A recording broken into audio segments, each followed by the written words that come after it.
You thought you knew, but there's something you need to learn. When you think you have all the answers, every now and again, I'll change the questions. Or I'll just change the answers. So, I'm doing these in order. So, before, you were probably expecting Return of the Jedi.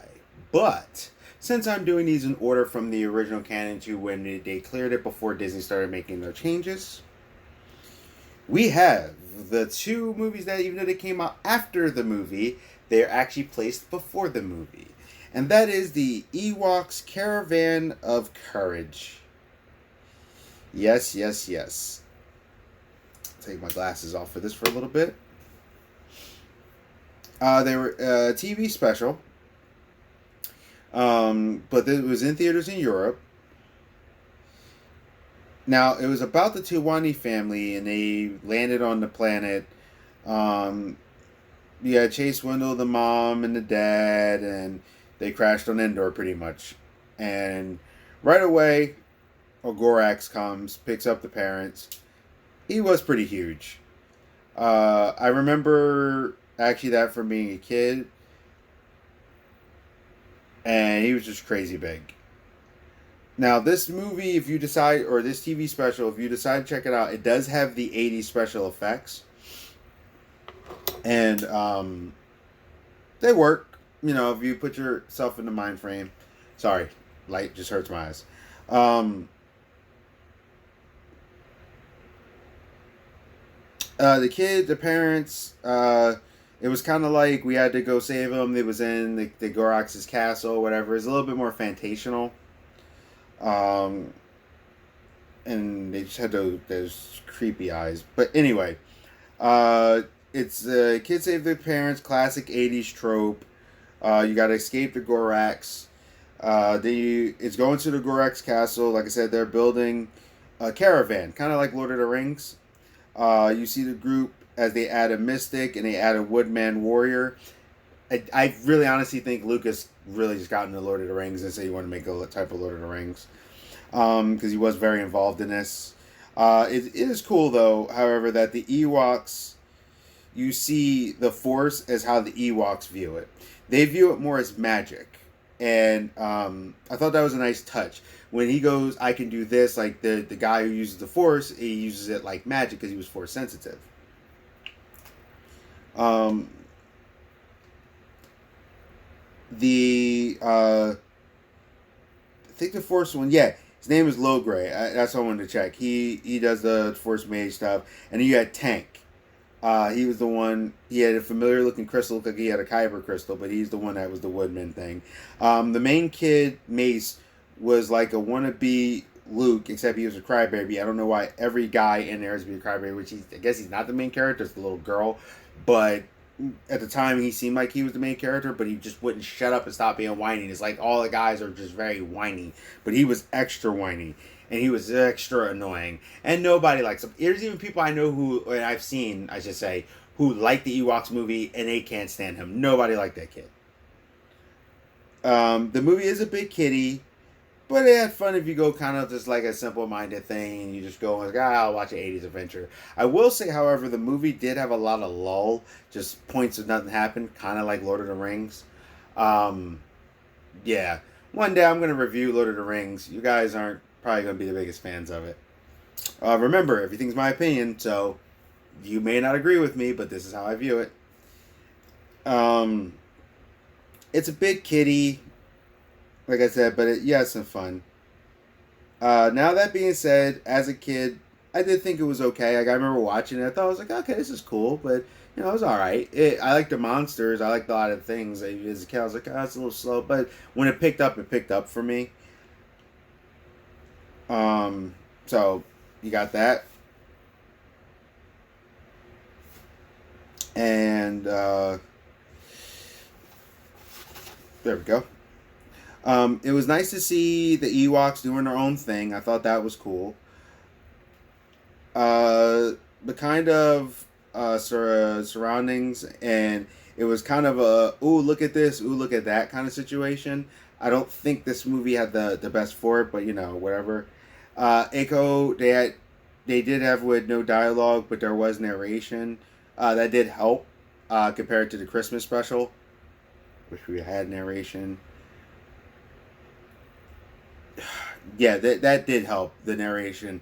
It was like a talk over what was going on, what were they thinking, what were they doing. Sometimes it was like that, but it was better than what we got before.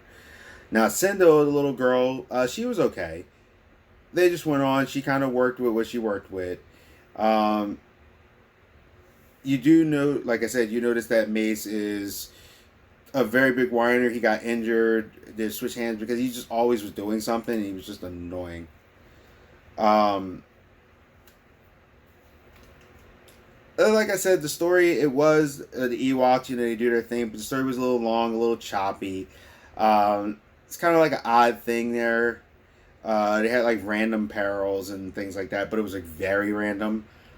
But you know what? I would say it's at least worth a watch once if you've never seen it, just to see where Star Wars was kind of heading with the Ewoks. Because Ewoks at one point got really popular. You know, they were the teddy bear warriors, and yeah. So trying to think if there's anything else, and I'm looking at this too. Oh, and I also always wonder why the Gorgax didn't eat the parents if he was so hungry because he's pretty big, so it seems like he would eat a lot of food, but he didn't eat them. I wonder if he wanted them as slaves. I don't know. They are freaking huge though. There's a little slapstick comedy like the goat chewing the thing and he flies in a high hang glider. No, that's not going to be used later. Of course it is. These particular ones live in a cave, so I thought that was kind of weird because the Ewoks live in trees. And Mace, like I said, just kind of did stupid stuff. But I will say this: it did seem like maybe it was because they were like sciencey and they were kind of exploring, so they had to be closer to the ground. Overall, that movie was all right. It had its high points, it had its low points. Um, the stuff for that stop motion, it wasn't bad. Like if you put yourself in like an '80s TV special, it holds up to a degree. There is a lot of lull. There is a lot of points where you could be like, oh my goodness, and I wouldn't really argue with you. So then you get the next one that's there, which is the sequel series, which is the Battle for Endor. Now you have Wicket. Wicket's the main one. He shows up in the cartoon as well. It's the guy who played Willow. Um, Wicket apparently by this one can seem to talk and speak, you know, simplistic English. Looked like Sindel is the one who taught him how to do this because they were talking about school and stuff. Now she wanted to help because she saw that the Ewoks got captured, and you know they wanted to bet like you know help clean them up, take care of the house and stuff. Even though Ewoks got captured. Now one of the big things about this is that the battle for Endor, you actually see her whole family get killed pretty much around her. And remember, she's like 6 or 7, like she's very young. So it was a little like, oh my goodness, like I know that's I kind of remember it slapping me. I remember, but I've seen other people who like the Ewoks when they reacted. They talk about it from when they were a kid. It like threw them for a deep loop because you literally see the father get killed, the mom get killed. The brother is actually like all of a sudden being heroic, trying to save his sister. The dad ends up dying later. It got intense, and it was because of some movie that Lucas and his daughter liked, where a girl got orphaned. So he was like, "I'm gonna make that kind of movie." Um, trying to think here. Oh, and now all of a sudden, instead of open land, it's like grasslands in the forest, which was or instead of the forest, which was kind of weird. Now you have like castles, like actual castles, and then you start to see fairies. It was a little bit more in the magic. Like the lady could actually turn into a bird, like a raven. Uh, but remember, this magic stuff is the forest. Now, Wicket ended up getting like a magic stick. Also, I remember there being a dragon. I think they got in a fight with some kind of dragon in this too. There was like a giant spider, but you know it was all on TV budget. But I did die laughing. Um, when it was a Star Cruiser, it was a dude's house.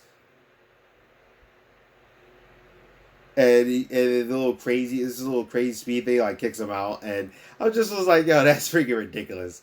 It's just that whole thing with the running thing was really fast, and I just for some reason it got me laughing. So that was okay. But like I said, it starts with the Tawani family, the friends of the Ewoks, Tarok, and the sorceress. Tarok's the bad guy. He played Lurch, and then you have the sorceress. But they did hunt down and kill the Tawani family, like I said. You do have, what is that dude's name? I'm trying to remember.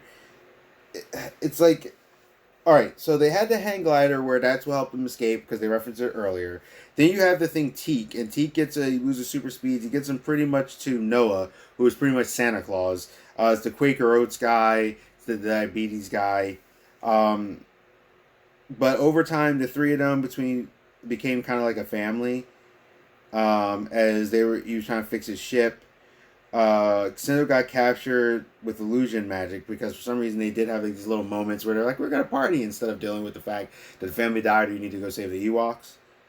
And by this point, there is some goofy humor and some things to that. Whatever. It took a while to reflect on the sad feelings of the dead family. I really do mean that. Like it didn't hit right away. It was like it hit later, and she started singing a song. Why I don't know. But like I said, this one did have better practical effects than the previous one. I think between these, it was better. The Battle for Endor is, it's entertaining for kids. It doesn't hit everyone, but I think that dark thing, it kind of handled it well. I still don't know why the girl was singing, because he keeps adding singing to this stuff after a while. Lucas was on some kiddie power trip thing, I don't know. And this dude, that the main bad guy says beyond power like a billion times. Beyond power, beyond power. That was getting annoying after a while. I will say Noah was an interesting character. Wilford Brimley, that's the dude's name. Thank you, Wilford Brimley. Because he did have like a staff fight. He had to go wrestle a girl. He pulled out like this sweet grappler hook, and I'm like, Santa, Quaker Oats, diabetes, you're the man. And but that grappler hook was actually really cool. But he did climb the wall like a roach ninja, so it was like, I'm like, all right. I guess he couldn't really do it, so you get that. But he did like beat up and light up the Marauders. Um, at the end, though, they did kind of leave, and the movie still was kind of a downer. It was actually an odd dark, and it was kind of coming out of left field for by a lot of people because a lot of kids really like the Ewoks. Also, the Marauders were incredibly stupid. Um, it's like I know what a car engine is for. So if what a car engine is for, but I may not be able to fix it. These guys didn't even know what the power core was. It would be like they would look at the engine and go, "What's that thing?" That's how like stupid they were. They had the whole thing too with the rock trees battle roll stuff. Guys with better technology. Well, we're gonna use guerrilla tactics kind of thing. Kids movies, 80s. But I can say this: if you love the Ewoks, you should watch this. If not, give it a go just once, just to see what these were if you've never seen them. What this is about. Honestly, it doesn't really add much to the stories of the Star Wars as a whole, except it was like a Star Wars side quest adventure. But you did get to understand PD like a little more, like the main Ewok. You got to experience why he was so receptive to humans and how he kind of handled stuff a little bit. And I guess when it comes right down to it, we needed something Star Wars that was, kiddish, kind of do it, whatever. So my rating for this is going to be a weird one. I'm going to put it as bacon, not even needs bacon, just bacon, because this one's one of those ones, it depends on which side of the fence you are. I thought it was okay. I thought it was fine for kids. I thought it was a little slow in one. I thought the other one was a little depressing or extra dark, which was kind of weird. But it also established that people interpret the Force in different ways, so they call it different things. And when you got a Force Wielder in the extended universe that can turn into a planet, her turning into a Raven isn't that much. But also too, since the canon is what we say it is, and I say this is canon, this proves that you can use the Force powers you can actually get the Force to do other things. And I know the person who worked on this on the script specifically said that they were the Sorceress was part of the Sisters, that sisterhood of the Force users, and she was actually one that was exiled, but that's why she had that kind of power. So they do have a way that they fit it into the universe as a whole. So yeah, that was the Caravan of Courage, and the Battle for Endor with the Ewoks TV made ABC movies, made for TV movies. But yeah, like I said, bacon. Because this one's on one side of the fence. I got enjoyment out of it. Do I need to watch them again? Probably not for a very long time. I may own them just to add it to the Star Wars collection, because what I'm reading off on here is now my canon. So, and I'm gonna get some books like Ahsoka. That's pretty much it. This is Geek Protagonist. Stay safe, stay healthy, stay real. I'll get you on the next one. Now the next one is what you expect: Return of the Jedi. All right, see ya. Hey, thank you for visiting my channel. This is the Geek Protagonist. Please like, comment, subscribe, and share. Please, it'll really help me out in the channel if you actually share these videos. If you like what I'm doing, please hit that bell notification. Hit it, click. This way you won't miss any of my videos. Also, there's a thing on there that says personal and all. Hit the all. This way you'll get them every time for the notifications. I'm trying to, grow, trying to do commentary about what's going on. And I want to thank you again. Stay safe, stay healthy, stay real. This is the Geek Protagonist. I'm out, and I'll see you.